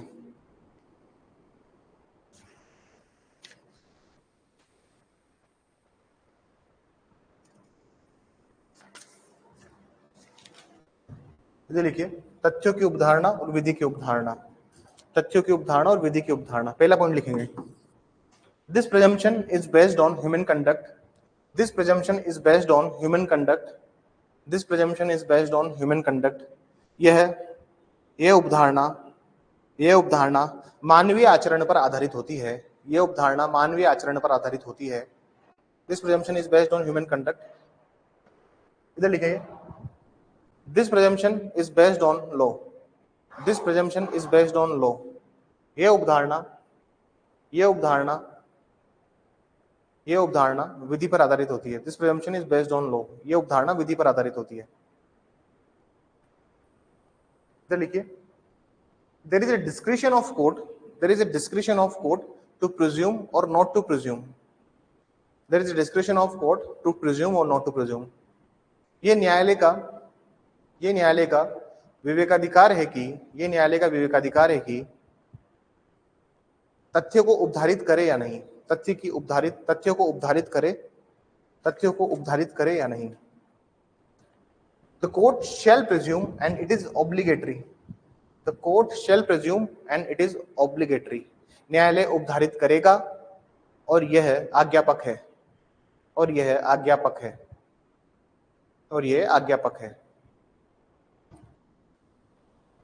लिखिए, it is of only one type, यह सिर्फ एक प्रकार का होता है जो कि उपधारित कर सकेगा। It is of only one type that is may presume, it is of only one type that is may presume. यह सिर्फ एक प्रकार का होता है, न्यायालय उपधारित कर सकेगा। लिखिए इसमें, it is of two types, it is of two type, ये दो प्रकार का होता है। पहला शेल प्रेज्यूम और conclusive proof. It is of two type, पहला shall presume and conclusive proof. यह दो प्रकार का होता है, उपधारणा करेगा और निश्चायक सबूत।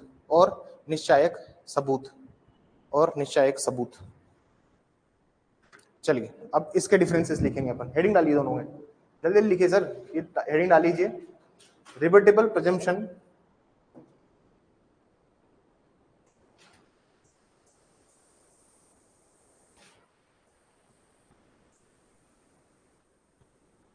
हेडिंग डालिए, रिबर्टेबल प्रिजम्पशन, खंडनीय उपधारणा और इरेपेटेबल presumption of law. रिबर्टेबल presumption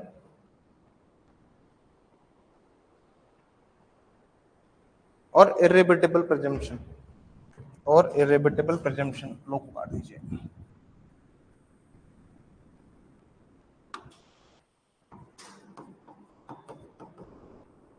अखंडनीय उपधारणा, please थोड़ा लिखना स्टार्ट कीजिए, प्लीज थोड़ा सा लिखेंगे अपन।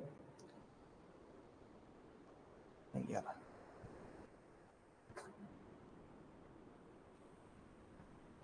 लिखिए, this presumption can be overthrown by contrary evidences.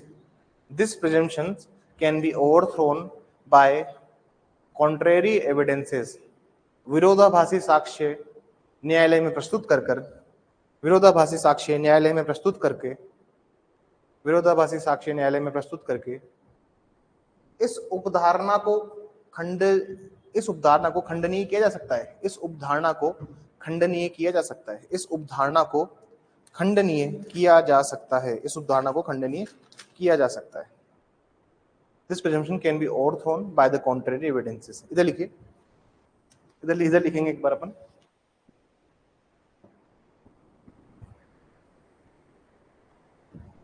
इधर लिखिए,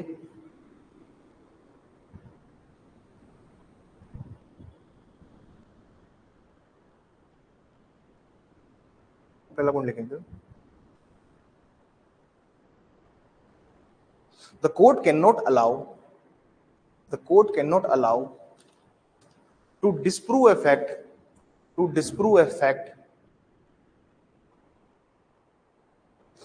proved by some other fact.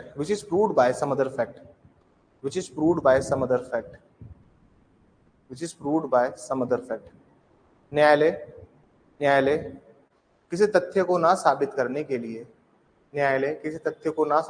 के लिए साक्ष्य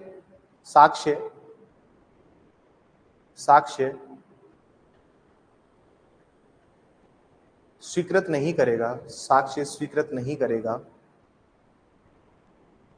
जो तथ्य किसी अन्य तथ्य द्वारा साबित किया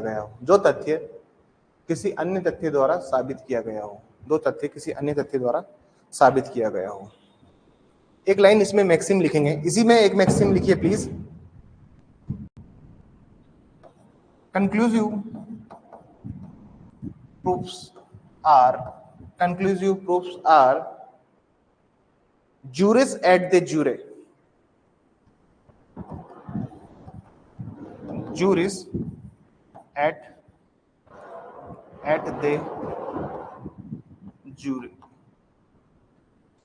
et de jure. Conclusive proofs are juris et de jure. निश्चायक सबूत juris et de jure होते हैं। निश्चायक सबूत juris et de jure होते हैं।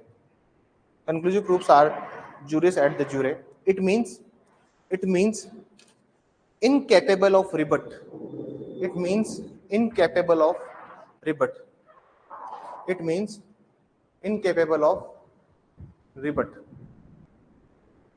लिखिए इसमें, इसका अर्थ है कि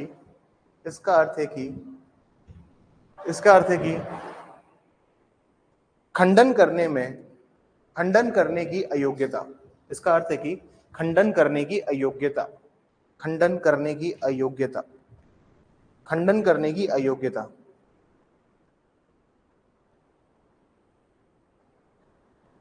ठीक है, I think that is enough, है ना?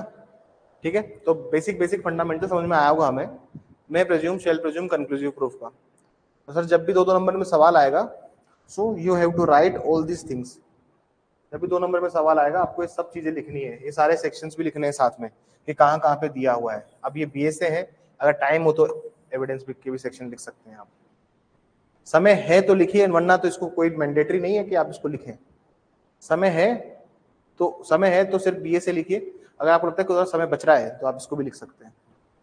ये सारे सेक्शंस लिखने पड़ेंगे। और 2 नंबर में सवाल आता है और ये आएगा। अभी से बताता हूँ, जो 25-26 वाला जो मेंस होगा उसमें सवाल आएगा। ठीक है ना? हायर प्रोबेबिलिटी होती है सवाल को पूछे जाने की।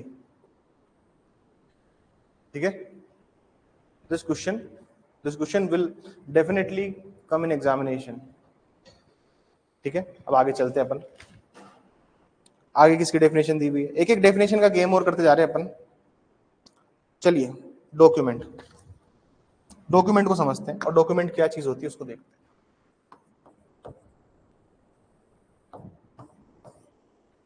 दस्तावेज, दस्तावेज क्या है सर? 2D, 2D याद रह जाएगा डॉक्यूमेंट से सर? अरे सर डॉक्यूमेंट से 2D याद रह जाएगा ना, 2D से D, ठीक है ना? डॉक्यूमेंट, डॉक्यूमेंट क्या होता है पहले इसको थोड़ा समझते हैं। सर किसी भी चीज के ऊपर कोई भी चीज लिखी हुई है वो डॉक्यूमेंट है। जैसे this is my wallet, this is my wallet, ये मेरे वॉलेट के ऊपर एक साइन बना हुआ है, आई डोंट नो ये एलन सोली का है शायद साइन ना, दिस सिग्नेचर, ये भी एक डॉक्यूमेंट है। कोई भी चीज, ये भी क्या है? एक डॉक्यूमेंट है। कोई भी चीज, जैसे दिस इज काला हिट, मच्छर वच्छर मारने के लिए, इसके ऊपर भी कोई चीज लिखी हुई है, जैसे हिट लिखा हुआ है ना, ये आपको दिख रहा हो हिट, तो this is also a document. तुम्हारे पेन के ऊपर कुछ लिखा हुआ है, जैसे ये पेन है यहाँ पे, इसके ऊपर लिखा हुआ है ऑक्टेन जेल, क्लासमेन ऑक्टेन जेल, तो ये पेन भी क्या है? एक डॉक्यूमेंट है। दो टर्म्स है, इंटरव्यू में पूछने वाला सवाल होता है ये कि what is the difference between document and instrument. सवाल यह है कि दस्तावेज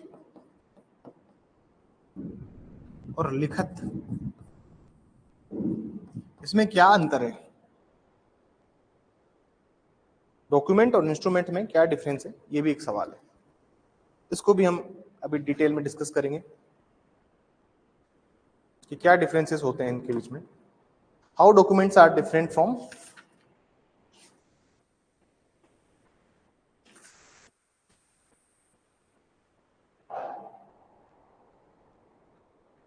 उसको भी हम थोड़ा सा देखते हैं, ठीक है? और हम बाकी चीजें भी इसमें फर्दर डिस्कस करेंगे कि डॉक्यूमेंट की क्या एविडेंशियल वैल्यू होती है। डॉक्यूमेंट देखिए डेफिनेशन क्लोज में जो भी चीजें समझाई गई है, whatever mentioned in definition clause, वो सब हमें समझना है और लिखना है।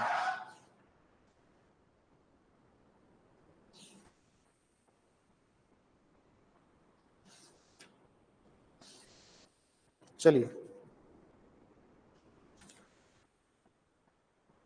लिखिए, डॉक्यूमेंट की डेफिनेशन में लिखिए, पहले लिखने स्टार्ट कीजिए डॉक्यूमेंट की डेफिनेशन में। It means wherever any matter expressed or described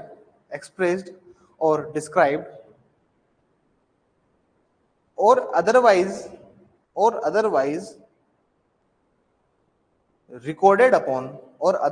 recorded upon any substance or otherwise recorded upon any substance by means of letter, figures,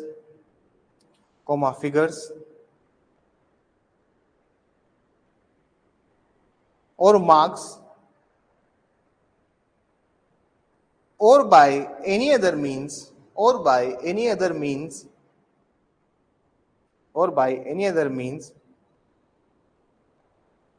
which is intended to be used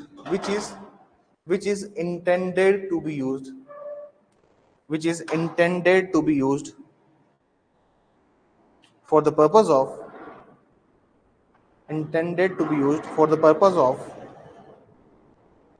recording that matter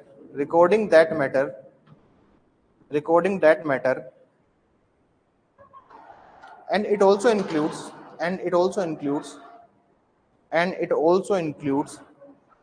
electronic and digital record,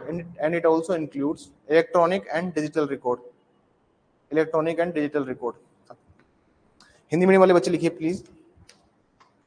दस्तावेज से अभिप्रेत है कि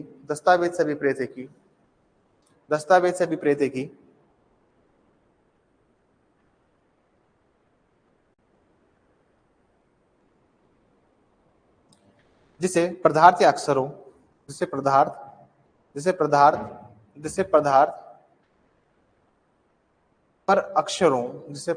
पर अक्षरों coma अंकों या चिन्हों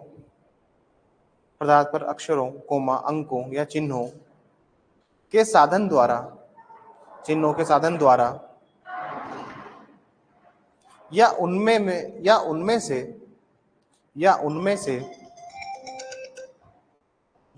से एक सेकंड, हेलो पापा। हाँ जी, क्लास में ठीक है बाबा, ओके।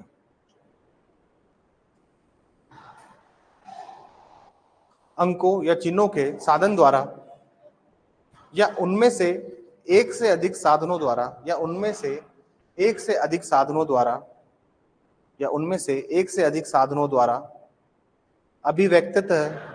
अभिव्यक्ततः या वर्णित या अन्यथा अभिलेखबद्ध किया गया है जो उस विषय के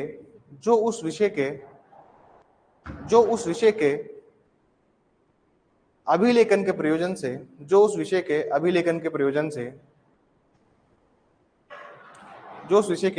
प्रयोजन से उपयोग किए जाने को आश्रित हों, उस अभिलेखन के प्रयोजन से उपयोग किए जाने को आश्रित हों या उपयोग किया जा सके। इसके अंतर्गत इलेक्ट्रॉनिक व डिजिटल अभिलेख भी सम्मिलित हैं।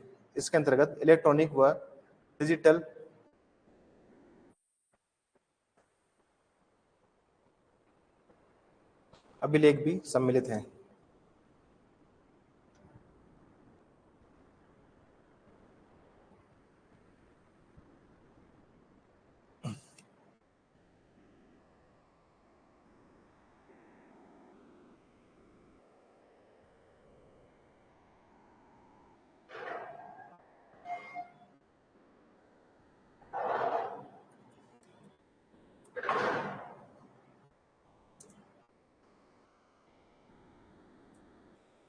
ठीक है, हेडिंग डालिए।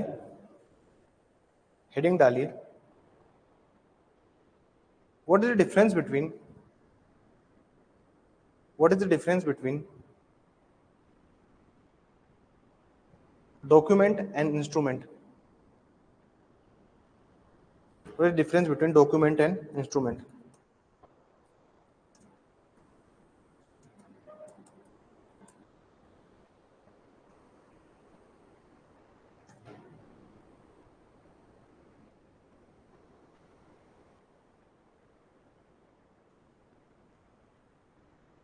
देखिए, इंस्ट्रूमेंट क्या होता है पहले वो समझिए थोड़ा सा।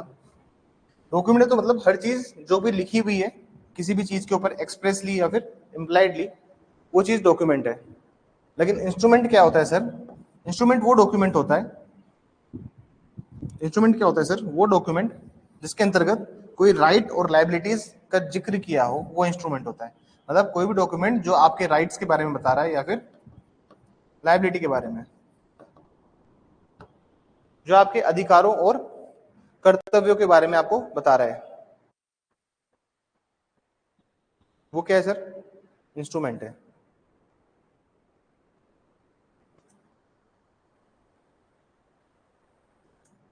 समझ में आई है?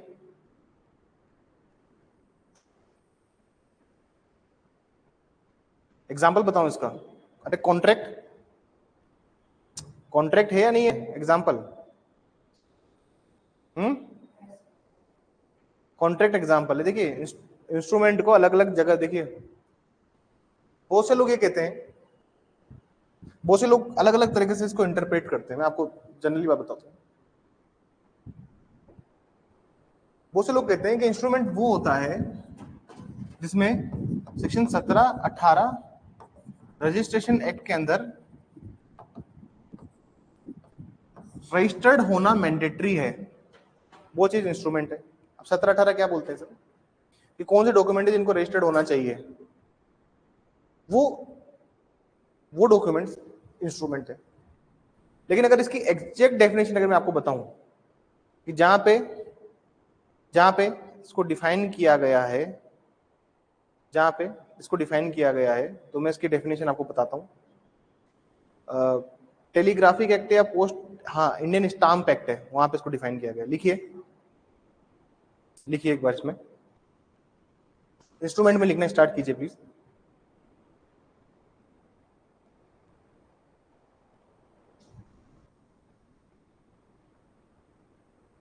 To 14 of Indian stamp act.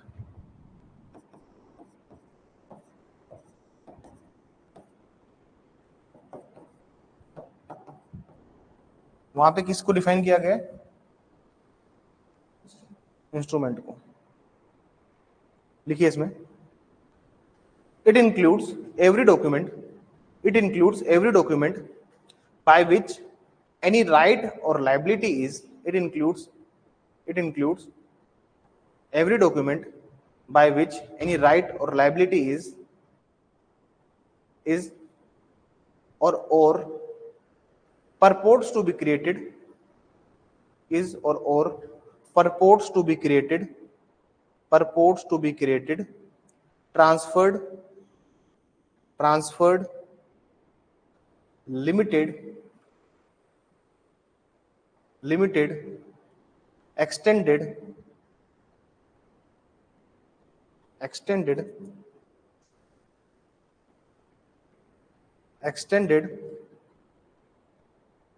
extinguish or recorded, लिखिए, लिखत से अभिप्राय है कि 214 भारतीय स्टाम्प अधिनियम, भारतीय 14 लिख लीजिएगा इंस्ट्रूमेंट के अंदर, 214 भारतीय स्टाम्प अधिनियम 1899, इसमें लिखिए, लिखित से अभिप्राय है कि इसके अंतर्गत प्रत्येक दस्तावेज शामिल है, जिसके द्वारा कोई अधिकार या दायित्व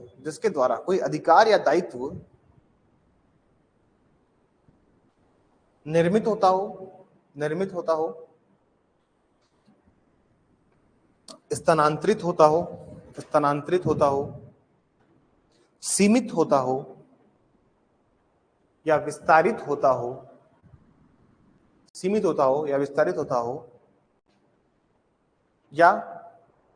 या समाप्त होता हो, ठीक है। कोई भी अगर इंटरव्यू में पूछेगा तो बता पाओगे ना कि डॉक्यूमेंट और इंस्ट्रूमेंट में क्या अंतर होता है? डॉक्यूमेंट में राइट और लायबिलिटी क्रिएट नहीं होते, लेकिन मान लीजिए कोई डॉक्यूमेंट राइट और लायबिलिटी क्रिएट कर देते हैं, तो वो क्या बन जाते हैं? तो वो क्या बन जाएंगे सर? तो वो इंस्ट्रूमेंट बन जाएंगे। वेरी गुड, समझ में आई बात? अगर किसी डॉक्यूमेंट ने राइट या लायबिलिटी क्रिएट कर दिया है तो वो अल्टीमेटली क्या बन जाएगा? इंस्ट्रूमेंट। तुम्हारा कॉन्ट्रैक्ट हुआ है, कॉन्ट्रैक्ट भी क्या बन गया है सर? बहुत से लोग ये भी कहते हैं, इसकी डेफिनेशन अलग अलग जगह पे दी हुई है।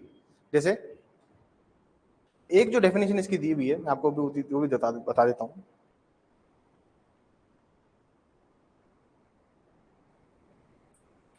एक लोग कुछ ऐसे भी कहते हैं, जो डॉक्यूमेंट है ना, इसको डिफाइन किया है section 318 of general clauses act 1897, वहां पे डॉक्यूमेंट को डिफाइन किया है कि डॉक्यूमेंट की परिभाषा वहां पे भी दी हुई है।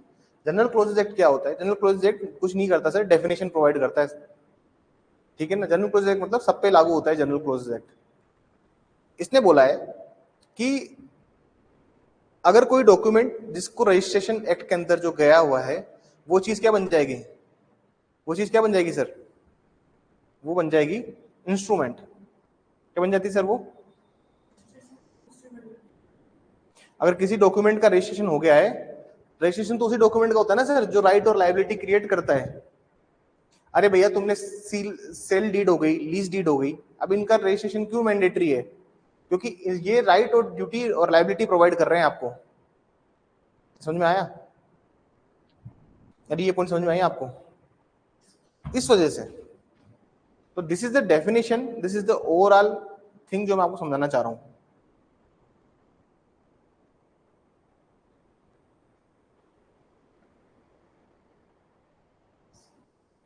जैसे एक बार आप सेक्शन 23 निकालिए रजिस्ट्रेशन एक्ट का, मैं आपको भी दिखाता हूं। Section if I am not wrong it's section 23 registration act का जो सेक्शन 23 है उसको देखिए एक बार आप।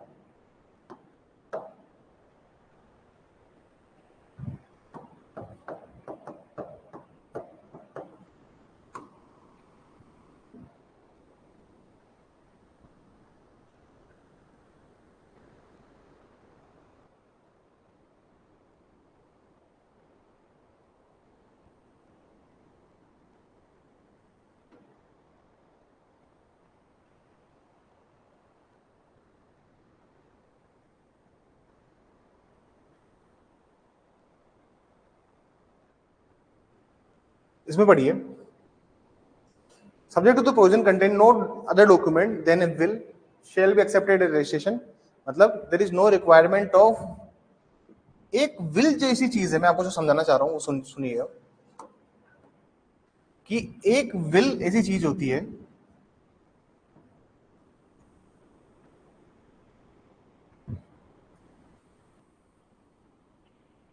वसीयत जिसमें रजिस्ट्रेशन इज नॉट मैंडेटरी। मतलब वसीयत का रजिस्ट्रेशन होना क्या है, मैंडेटरी नहीं है। अगर आप वसीयत को देखोगे ना सर, तो वसीयत में भी क्या चीज क्रिएट होती है, राइट, लायबिलिटी, या फिर आपका राइट क्रिएट हो रहा है ना सर कि आज से सारी प्रॉपर्टी उसकी हो गई या सारी प्रॉपर्टी उसकी हो गई, वहां पे भी राइट और लायबिलिटी क्रिएट हो रही है। रजिस्ट्रेशन नहीं हो रहा है उसका, लेकिन उसका अपवाद क्या बन जाता है, क्या एक्सेप्शन है उसका, विल। ये मैं आपको 23 में बता रहा था। चलिए इतना सफिशिएंट है, ज्यादा रिसर्च नहीं करनी है हमें, बस इतना सा समझ लीजिए कि जो डॉक्यूमेंट होते हैं वो डॉक्यूमेंट में सिर्फ यही पूछा जा सकता है जब डेफिनेशन, एक डॉक्यूमेंट की जो डेफिनेशन है एक जनरल क्लॉजेज एक्ट में दी हुई है, एक डेफिनेशन आईपीसी में भी दी हुई है, वहां पे भी एक डेफिनेशन दी हुई है। ठीक है, तो हम आईपीसी तो जब पढ़ेंगे, जब भारतीय कौन सा पढ़ेंगे, न्याय संहिता।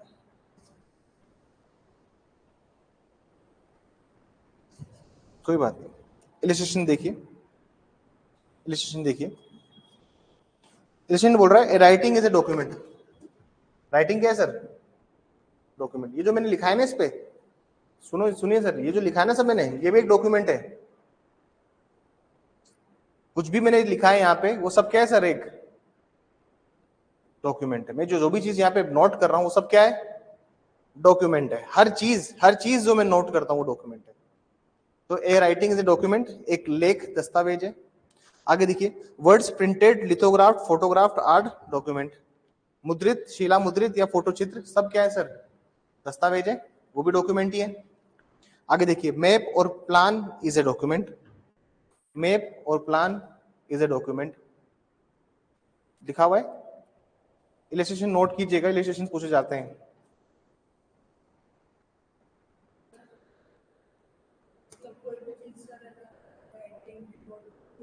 हाँ, जो भी डॉक्यूमेंट रिकॉर्ड हो सकता है। ठीक है, फिर आगे पढ़िए, N inscription on a metal plate और स्टोन इज ए डॉक्यूमेंट। आप देखते होंगे ना कहीं पे, आप कभी आमेर गए घूमने, या कभी आप जयगढ़, नाहरगढ़ या फिर मेहरानगढ़ कभी घूमने गए, तो वहां पे आपने देखा होगा कि जब आप गढ़ पे चढ़ने लगते हो तो वहीं पे एक पत्थर पे लिखा रहता है ना, बहुत उनकी लिख से राइटिंग में, तो वो भी क्या है, एक डॉक्यूमेंट। लिस्ट में लिखा हुआ है N inscription on a metal plate और स्टोन इज ए डॉक्यूमेंट। धातु पट या शिला पर उत्कीर्ण लेख दस्तावेज है। लास्ट देखिए, a caricature is a document. Caricature क्या होता है सर, कैरिकेचर क्या होता है, कैरिकेचर क्या होता है, उपहांसांकन क्या होता है, ये इसको समझिए सर। मैं किसी भी व्यक्ति के अगर मैं उपहास के रूप में उसको चित्रित कर रहा हूं, मतलब मैं एक डायग्राम बना रहा हूं, मतलब एक पेंटिंग बनाई मैंने, उसमें उसको हंसते हुए या फिर थोड़ा सा फनियर वे में मैं अगर उसका एक फोटो बना रहा हूं, जैसे आपने देखा है मजनू भाई जब पेंटिंग बनाते थे तो पूरे ट्रैफिक को रुकवा देते थे और बोनट के ऊपर अक्षय कुमार को बिठा देते हैं, तो फिर वो आते हैं उदय शेट्टी के पास में, बोलते हैं देखो वो आज लड़का पसंद किया है ना सोनिया के लिए, और वो कहते हैं कहाँ है लड़का, ये जो बोनट पे बैठा है। This is a caricature. ये भी क्या है, एक डॉक्यूमेंट मतलब आप किसी भी व्यक्ति का कोई भी चीज का वर्णन जो आप कर रहे हो, बड़ा चढ़ाकर आप दिखा रहे हो चीजों को, आप लार्जर देन लाइफ कोई पिक्चर बनाई है आपने, ये सब क्या है? कैरिकेचर, उपहांसांकन। ये भी क्या है सर? एक डॉक्यूमेंट है। कैरिकेचर तो है ही, डॉक्यूमेंट है।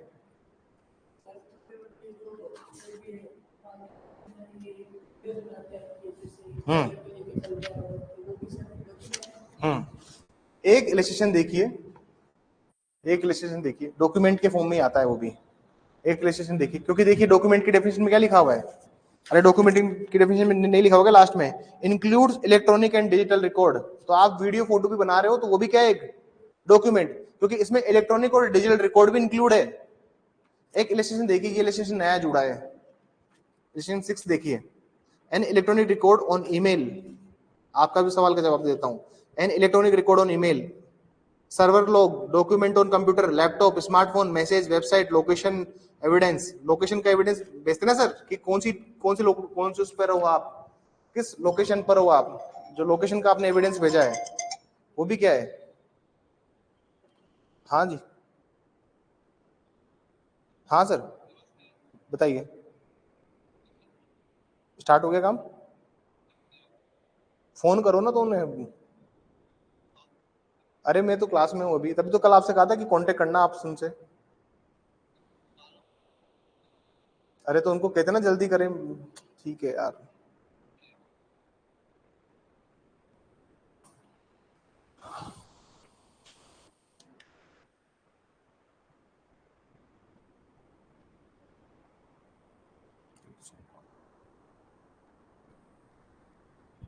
कहाँ तक पहुंचे?